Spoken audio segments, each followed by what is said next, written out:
أهلا وسهلا، أنا محمد المريسي. عندما نغادر من اليمن ونشوف دول متقدمة ونشوف دول إمكانياتها كبيرة مقارنة باليمن، لديها طرق، لديها خدمات، لديها مواصلات، ولديها بنية تحتية، ولديها مؤسسات مختلفة متقدمة ومتطورة.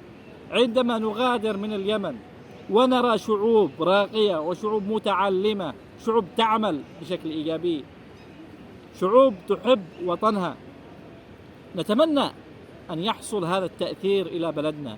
نتمنى أن نتعلم من الشعوب الواعية، نتمنى أن نتعلم من الشعوب المتقدمة، نتمنى أن نتعلم من الشعوب المتطورة كيف تبني بلدانها، وكيف تحب بلدانها، وكيف تنمي وتطور بلدانها بكل القطاعات. إلى متى سنستمر في جهلنا؟ وإلى متى سنستمر في الحروبات وفي النزاعات؟ لم نستفد من اليمن أي شيء، لم نستفد لا من ثرواتها ولا من جبالها ولا من سهولها ولا من أراضيها الزراعية. ما نزرعه لا نأكله أصلا، ما نزرعه لا نصدره خارج اليمن أصلا، كله يتداول في بيننا زي مخدر القات مع الأسف الشديد.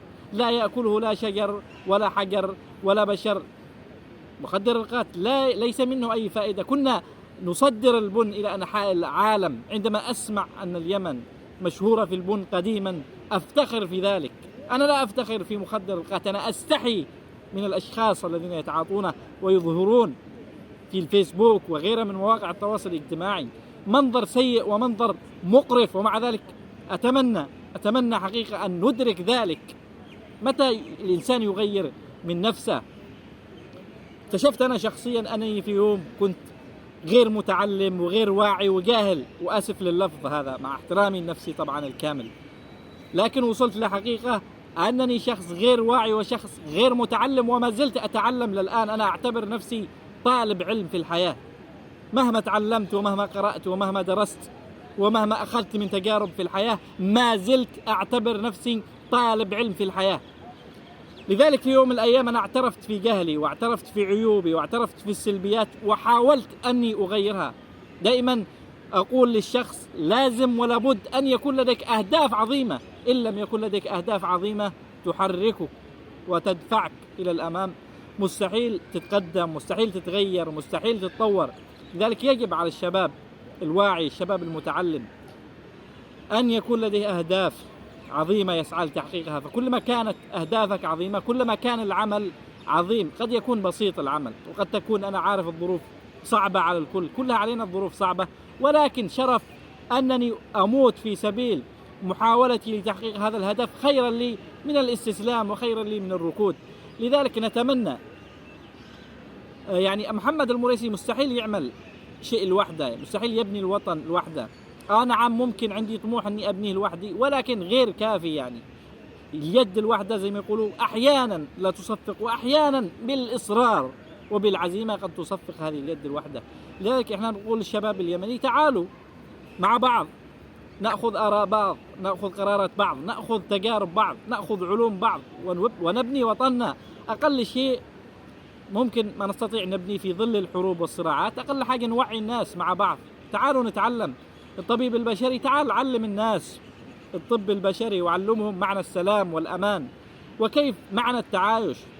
أنا أستغرب من الذين يذهبون إلى دول أوروبا والدول المتقدمة، لماذا وخاصة اليمنيين لماذا لا تنقلون هذه التقدم والتطور والعلم والوعي إلى بلدانكم؟ لماذا لا تعلمون الآخرين؟ عندك الآن مواقع التواصل الاجتماعي تستطيع من خلاله أن ترشد الآخرين إلى السلام وإلى الحب وإلى التعايش وإلى البناء والنهضة والتقدم وإلى كل شيء جميل وإلى كل شيء إيجابي.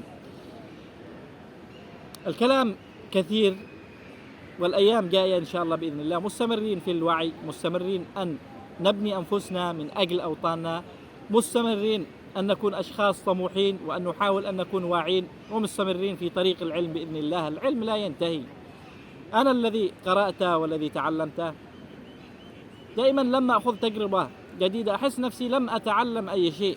فدائما يجب على الإنسان أن يكون طموح وأن يكون واعي بشكل أكثر وبشكل أجمل وأفضل، وإن شاء الله بإذن الله معا نبني أوطاننا، وهمتنا أكبر من أن نبني اليمن. همتنا أن نبني أمتنا الإسلامية وأن نخدم البشر بإذن الله ونترك بصمة، لا نموت كالحيوانات بدون أي أثر وبدون أي بصمة. هذا ما أردت أن أقوله، وأتمنى أن يصل إلى الشعوب العربية، أتمنى أن يصل إلى اليمنيين بالذات، لأننا كشعب يمني مع الأسف الشديد، كشعب يمني مع الأسف الشديد، وأعيدها أكثر من مرة وأكررها أكثر من مرة، نحن شعب متأخر عن الأمم بكل المجالات للأسف الشديد. فأتمنى أن نصحو قبل أن يفوت الأوان، وقبل أن نترك هذه الدنيا بدون أي أثر. فالعالم يتوقع، يعني العالم ماذا ينتظر من اليمنيين؟ لم نقدم ولم نفيد العالم كيمنيين في أي شيء مع الأسف الشديد. فنحن كيمنيين عالة على العالم، لم نقدم لهم لا اختراع ولا نهضة ولا تقدم ولا سلام، ولم نفيدهم مع الأسف في أي شيء. أتمنى أن نصحو. محمد المريسي، تحياتي.